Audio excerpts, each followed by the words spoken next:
Joni Adamson. I'm the director of the Flagship Hub of the UNESCO Bridges Sustainability Coalition. And today I'm only going to talk about one of our projects, and that is our signature series of what we call Humanities Labs. ASU has been on the forefront of integrating the humanities into sustainability sciences for over 20 years. And so we've taken this concept of the laboratory very seriously. So one of the things I want to do today is just talk to you a little bit. Let's see, how does this work?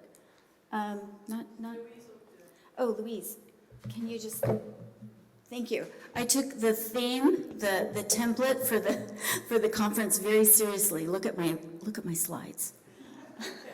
So what our humanities labs do at ASU is take the idea that we need to teach our students how to futures think very seriously.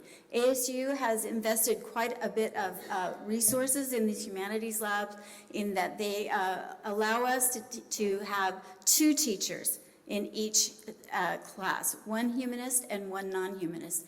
This gives our students a very wonderful working model of how interdisciplinary teams actually come together and learn to speak each other's language and or have disagreements. So students see a model of an interdisciplinary team in the classroom.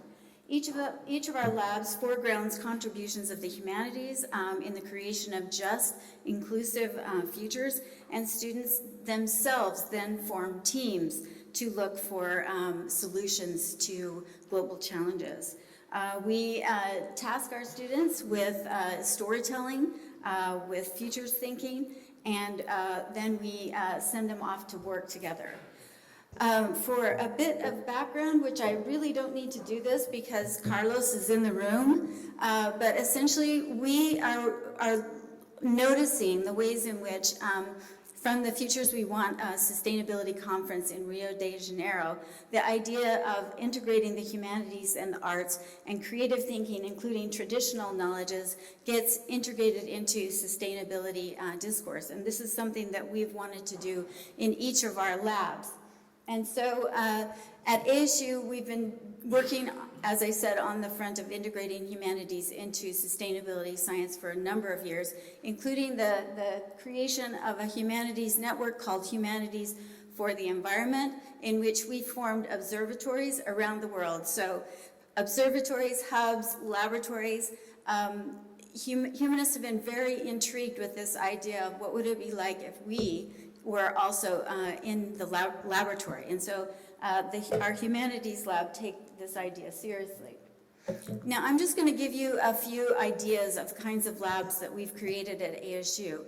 One of the things that we want to do with each lab is we want each lab to focus closely on just 2 or 3 of the Sustainable Development Goals. So we're taking our task or our mission to rebuild trust in the SDGs seriously. We want our students to be thinking about different themes. So each team of teachers takes 2 or 3 of the SDGs and comes up with a theme. One of our themes is planetizing citizenship, and we work very closely with the Learning Planet Institute in Paris, France, to come up with this lab, a lab at the Learning Planet Institute and a lab at ASU. In other words, 2 classrooms of students were working together simultaneously, and then the ASU students went over to Paris and spent some time at UNESCO learning how to engage in this skill of futures thinking and think seriously about, how will we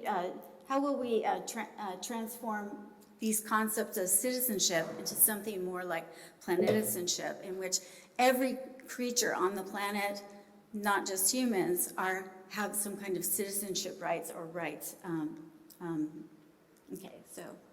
Another one of our themes is mediating ocean futures. Again, we like to put our students in touch with the leading researchers in a field. In this case, our students were working with some of our faculty from Hawaii and also faculty from our School of Ocean Futures. And what they did in this lab was investigate how ocean users, storytellers, scientists, policymakers, and activists imagine, mediate, and regulate the seas. Another one of our, sorry, this thing is not There we go. Another one of our labs was called Energy Justice Action. This was a partnership with ASU's Center for Negative Carbon Emissions and with our Center for Science and Imagination, which takes speculative science very seriously and engages students in writing their own kind of speculative science or climate fiction around the idea of energy transition. So some of the questions that we asked in this lab included, how can we better educate the public on the climate emergency? What do social justice and reduced inequalities have to do with equitable and just energy? And let's see, last but not least, because Lucy is giving me the eye, we want to just let you know that we're planning a new humanities lab for the spring of 26, in which we'll be partnering with the University of Wales at Trinity St. David on focus on future generations and sustainable food systems in Wales and Arizona. So we look forward to that.